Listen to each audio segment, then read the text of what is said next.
Hi, I'm glad that you're here. I'm Brenda, I'm a business coach, and I work with midlife women that are interested in, say, leaving their corporate career and launching their dream business, or maybe they've already launched their dream business and it's not feeling so dreamy right now. And this is where it's like I love to work with women and just make it more of ease and more fun and more inspiring in their business. So, depending on what stage of business you're at, that's what I want to talk a little bit about today.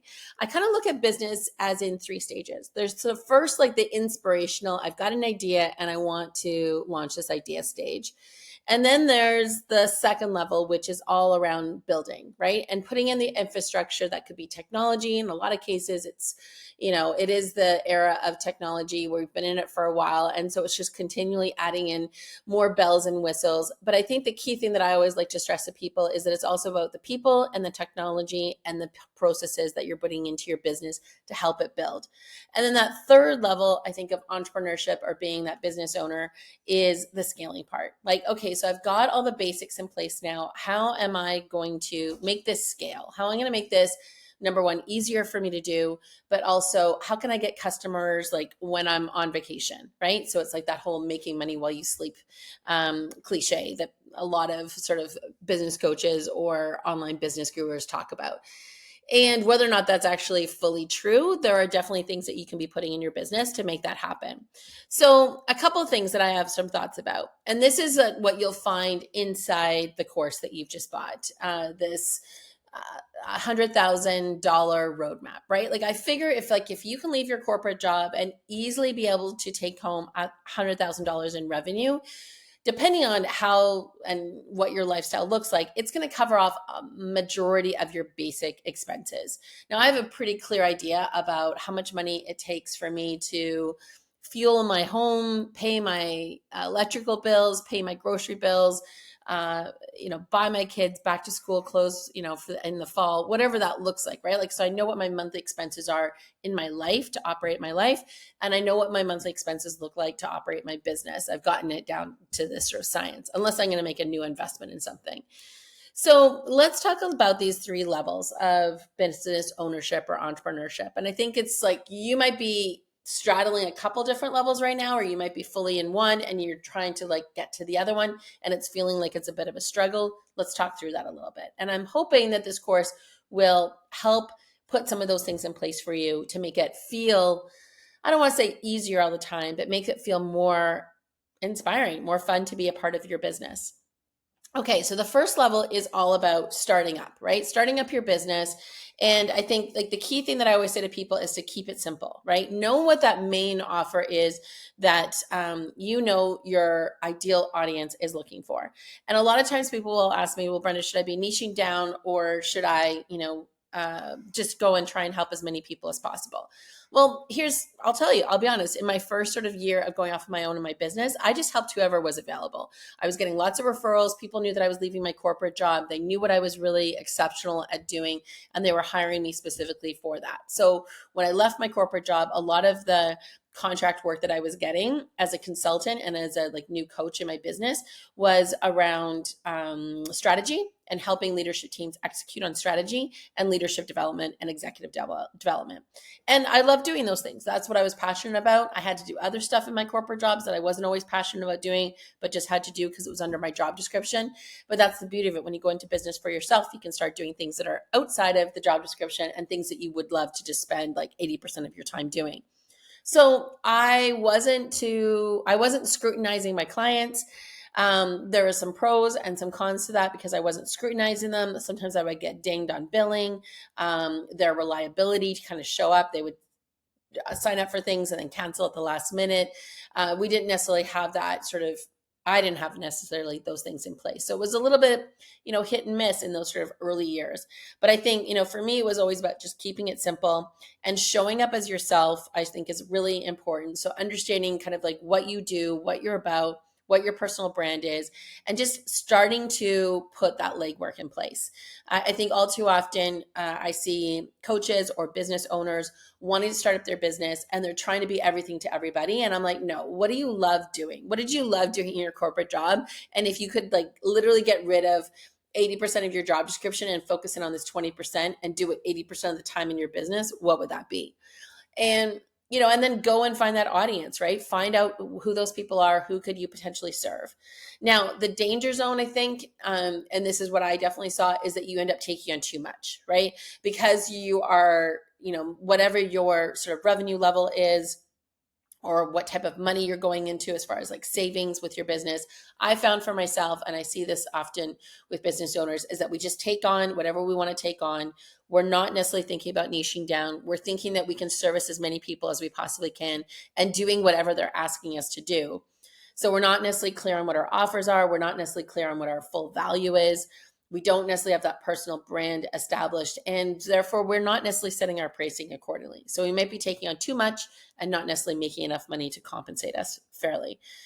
So again, the key thing is to define your personal brand and define it based off of your terms. If you're not doing that right now, I would say that is the work that you need to be doing before you go from this level 1 starting up to the next level, which is what I call starting over, level 2.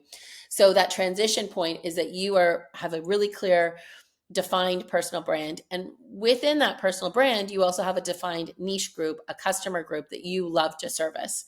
Now, another sort of caution to be wary of in this phase when you're coming up with your personal brand is to also make sure that you're not getting into this comparison trap. Going on Instagram, seeing how beautiful other people's Instagram feed pages are, or what they're putting on reels, or what they're talking about with their audience, that may not be what your audience is looking for. That might not be what you're really good at doing. If it feels like, to me, like that sort of indicator, if it feels like a slog, then schlag, that's like a Brenda-ism word, but I mean, if it feels like painful, if it feels exhausting to be performing for people in your business, then that's not your personal brand. So like tune into those senses, right? Tune into those elements. If I'm not even really consciously thinking of it, then I'm in my personal brand. If I'm so consciously aware of it and it feels uncomfortable and it doesn't feel like me, then I'm not in my personal brand. Those are just like sort of spidey senses indications for me. Okay, so danger zone, taking on too much, and the comparison trap. Those are the things you need to watch out for in that sort of first level of starting up your business. Second level, number 2, is that I call starting over. And it's just like, Brenda, I just started up my business. What do you mean starting over? Note to self, your personal brand and your business brand will never stay the same when you start it. Never. I don't know any business owner that started a business like 5, 10, 15 years ago, and it's still the same business today. Things will change in your business. When you bring people into your business, they're going to have an idea about the business, your customers, your services, your offers. That's going to change the culture of your business by bringing in another person, and not to be wary of it, because you might be like, no, I started this business to do it this way. But you're going to learn some things. You're going to learn some things that are going to work and not work. You're going to, collaborate with other people. You're going to relinquish some things that you thought were like really important as far as your business, because it doesn't really matter. But whatever that is, you are going to shift your business, and your business is going to feel like it's starting over when you get into that level 2.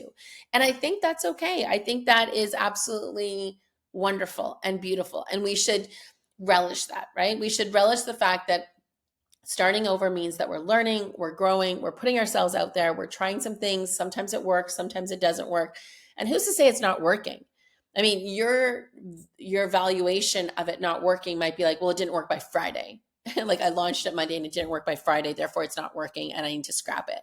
Versus, like your audience might be just starting to consume it and then you pull it. So not thinking that it's like, I always say that to my clients when they're starting to put more out on social media. They're like, I'm not getting the views, I'm not getting the likes, I'm not getting the comments from people. That doesn't necessarily mean it's not working. Like I didn't communicate with every coach, or here's an example. Like if I want to go into Walmart today, or if I want to go into Canadian Tire today, I don't email them ahead of time and say, I'm coming to your store today to buy something. So this whole thing, I have to, my customer has to interact with me and I need to know who they are, and they need to be liking and they need to be showing up in my views before they buy something. So I know that they're interested in buying something. Retailers don't think that way. Like, I mean, I spent years in retail, right? And hospitality and restaurants. I never had a customer, I mean, unless they were doing a reservation at a restaurant, but in retail, especially in apparel, like no one would ever call us or email us beforehand and just say, just so you know, I'm planning on dropping $400 today. Maybe, like a returning customer, they would call up to see whether or not we had a special jean on, in their size because they wanted to put it on hold or something like that. So yeah, maybe there's like those little situations, but I never, like, we just put it on hold. I never sat there and went, oh, they're going to come in today. They're going to spend $180 on these jeans, and then we're going to sell them another $500 worth of clothing. Never thought that way. We just welcome customers in every single day. Customers weren't announcing that they were coming. So this whole thing of, I'm not getting the views, all that sort of stuff, it's like the trust that you need to have in your business and what you're doing is working. So again, this sort of starting over, like embracing that unique message. So I think in level 1, you're defining what that unique message is, your personal brand, and you're not always sure of it. You sometimes doubt it. Maybe you switch it up. Maybe you get into that comparison trap. So then you think you need to be talking like this person over here, or me, or somebody else that seems to be more successful than you. And just, I say seems to be more successful than you. They may have a great personal brand online, but you have no idea what's going into their bank account. So don't necessarily equate a great brand, font, color, imagery, even how they're conveying something with the revenue that they're bringing into their bank account. So yeah, here's the thing I would say is like embrace that unique message, keep refining it. And in the background, I said this earlier, it's about the people, the processes, the technology. So we may have bought some things. If it's working for you, great. If it's not, let it go, right? This is the time to evaluate, but make sure that when you're evaluating, you're looking at, those values that are really important to you. Why did you set up this business? Is that still relevant today? Great. If it is, then, is this widget, is this person, this process, this piece of technology still relevant to what I need? And if not, we're rebuilding, right? This is an okay phase to be in. And then the third phase of the business, and again, remember too, it's like I could have a 20-year business and I could be in startup mode in the beginning, but I could also be in startup mode in the middle and at the end, right? So all of these phases don't necessarily have to go in a cyclical order. They can be out of order in some cases. So level 3 is the scaling up. This is where like we're spending, this is like, I guess the question that you need to be asking about is like, how are you spending your time? In level 1 and level 2, you're spending a lot of time on a lot of things. And level 3, what I love to see my clients doing is really being analytical about where they are spending their time. There's a principle called the Pareto's principle, and it came out, I think, I want to say the 1800s, but I could be mistaken. There may have been, I think, another principle before that came out earlier, like in the 15 or 1600s. And then Pareto, who's an Italian gentleman, economist, coined his Pareto's principle, which is 20% effort for 80% gain.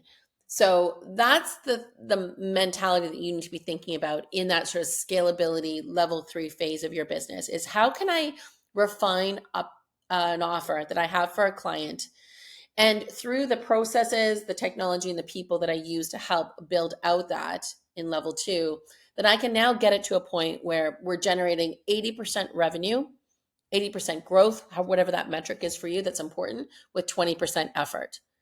That, I think, is the recipe for success, bottom line, as a level 2 business owner, is that you can go through all of your offers and scrutinize each one of them and say, how much effort is it taking for us to get that revenue? And, if it's like, okay, how much effort is it taking for us to get that dollar? Is it taking us 60% effort? Is it taking us 80% effort? Or is it taking us 20% effort? And if it's not at 20%, what do you need to do this year to get it at 20%? Do you need to cut it? It's just not even worth it, Brenda. Let's just get rid of it. Do we need to refine it by adding in some technology, processes, or people, and maybe better people, better technology, better processes? But that's what you should be using your time with, is to try and get that effort down to 20% so that when they're bringing in that revenue, it seems like not a lot of effort, right? And even if you have something that's bringing a lot of revenue for you right now, but it's feeling like 60% effort, how good would that offer feel if you were bringing in that same level of revenue or more, but without so much effort? So that's, a thought that I want you to sort of think about when you're assessing where you're at right now. If some things are feeling like a high amount of effort, like 80% effort, and I'm only bringing in 20% of my revenue for it, I'm going to say you're still probably in level 2. You're building out areas of your business. And this is where you need to just spend some time there. Like, don't rush yourself getting to level 3. Don't rush yourself into like scaling bigger until you refine some of your offers. And maybe the refining process is to let some things go. In other cases, it might be to improve some things, or in other cases, it may be to like adopt new things. And then when you're in level 3, to really look at your time and where you're spending your time. So the number one skill that you need to be able to acquire, or tactic that you need to be able to put into your business to help you out in scaling, is setting boundaries. We set boundaries by being really clear on our vision in our business and what our values are for our business, so that when we're making decisions about where we spend our time and who with and on what projects or activities, that it's in line with our vision and our values, right? We're not just doing it out of reaction. Like, oh, I'm not going to spend time with you. I'm going to cut off spending time with you because of this reaction that I'm feeling. I'm choosing to spend more time with these people and these activities because it's in line with my vision and my values and where I see my business going, right? The goals that I have for my business. So, and honoring your time doesn't always mean charging more, because sometimes what people think is like, oh, I just need to charge more. It could be when you think about scaling, but it doesn't always have to be. It could be setting boundaries and maybe changing the amount of time. So maybe you have a $5,000 offer, and previously within that offer, you were coaching people. I'm just thinking about like coaches, because a lot of people that work with me are coaches. But you were coaching somebody for 60 minutes every month for 6 months, and it was a $5,000 offer. What you could do is still offer that same package at $5,000 a month, but instead of doing 60 minutes of coaching, you're doing 45 minutes of coaching. Or maybe you were doing 45 minutes of coaching, and now you want to drop it down to 30 minutes of coaching. So see, right there, you're not necessarily raising your prices, because in some cases I look at, packages that are out there for coaching, and I'm like, whoa, someone's charging that much. They're not necessarily bringing in more clients because they're charging a lot for it. But I also look at, well, time could be a factor for me. Like, how much is that worth to me? Like, yeah, it would be nice to get a couple more $1,000, but so would not working Fridays. Like, I don't work Fridays, and I love not working Fridays. I'm also working Mondays, but not with clients, just solely in my business. So I only work with clients on Tuesday, Wednesdays, and Thursdays. And I love that. I love being able to do that. And now for some clients, that might not work with them. So then there are other alternatives that I have. Well, you can work with me in this capacity. Maybe it's like Voxer support. Maybe it's in the community. Maybe it's a course that I offer. So changing the amount of time can also be a great way to kind of set those boundaries and also scale your business without necessarily charging more. And then, I also put down here, scaling your business isn't just about money. It's about time on Voxer, on calls, on social media, setting some boundaries with that. So if you are going to do, say, like a Voxer type support, which is like an instant messaging without having to give away your phone number, I only coach people on like Tuesday, Wednesdays, and Thursdays. So if you want to sign up for Voxer coaching with me, it'll be on one of those 3 days, or all 3 of those days, depending on what that is. And I will say to people, I'm available too on that Voxer coaching from 10 a.m. Pacific time to 4 p.m. Pacific time. And if they, respond at say 8 o'clock at night, you're not going to hear from me. And I'm pretty good about doing that. But sometimes in the past, I would have like, oh, this is so great that this client's texting me at 8 o'clock at night. But it's important to kind of set those boundaries in place. And then on calls, we talked about like reducing your call time. So if you're doing 60-minute calls, maybe take it down to 45 minutes or 30 minutes. And then also on social media.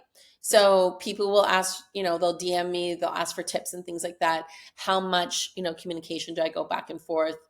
Giving away sort of free coaching ideas there. So setting some boundaries around that. Maybe instead of saying to people, you know what, I love all your questions, come to my live on Friday.